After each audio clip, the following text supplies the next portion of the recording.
maybe one more right here. Yeah, the Azeri president earlier today basically authorized his Minister of Defense to begin preparing troops for some type of retaliatory action after the airport strike. Has the Department of War and CENTCOM been working on deconflicting with the Azeri if they were to move in or attempt something in retaliation? I'm sure there are plans, and I'll let the Admiral speak to that, but that does allow me to kind of address this idea that the war might be expanding or there's chaos, and nothing could be further from the truth. If anything, what Iran is doing by targeting allied countries that would otherwise want to stay out of this, they've actually pulled them into the American orbit. So now you've got UAE and Qatar and Bahrain and Saudi and Kuwait and others saying, hey, we're with you. We'll shoot with you. We'll fly with you. We'll defend with you.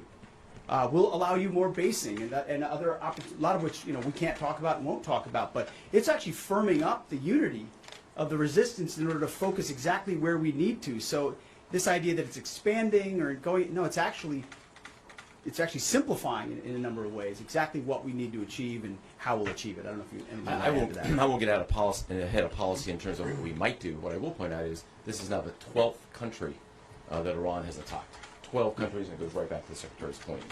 Those 12 countries are none too happy, and I look forward to working with all the partners who are willing to join us in this. Today we're looking at comments made by Fox News host Pete Hegseth, who says recent Iranian attacks are pulling other countries into what he calls the American orbit. If you want more thoughtful political analysis like this, make sure to like, subscribe, and support the channel on Patreon at patreon.com/45thperspective. So, what did Hegseth mean by the American orbit? Essentially, he's pointing to a pattern where escalating Iranian aggression is not just a local issue, it's causing countries around the world to align more closely with U.S. interests. The idea is that when a nation like Iran takes provocative actions, it pushes other countries to respond, often by leaning on the U.S. for security, strategy, or political coordination. This isn't just theoretical. If you look at recent diplomatic moves, countries in the Middle East, Europe, and even Asia have increased their engagement with the United States on defense and intelligence matters.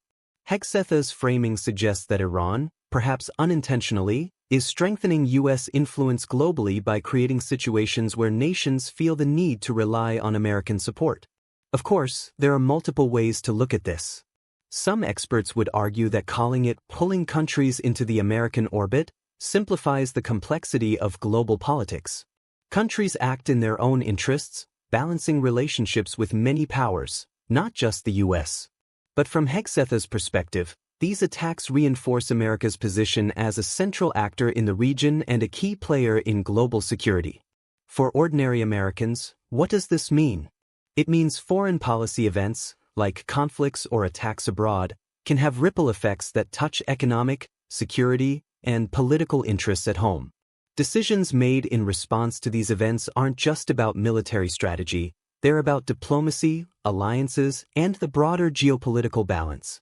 So, whether you agree with Hegseth's framing or not, the takeaway is clear. Iran's actions have consequences beyond its borders, and they often involve the United States in a way that draws global attention and alignment. As always, it's important to consider multiple perspectives and understand both the intended and unintended effects of international conflicts. Thanks for watching this breakdown. If you found it insightful, hit the like button, subscribe to 45th Perspective for more political analysis, and share your thoughts respectfully in the comments. How do you see Iran's actions affecting global alliances? Let's discuss.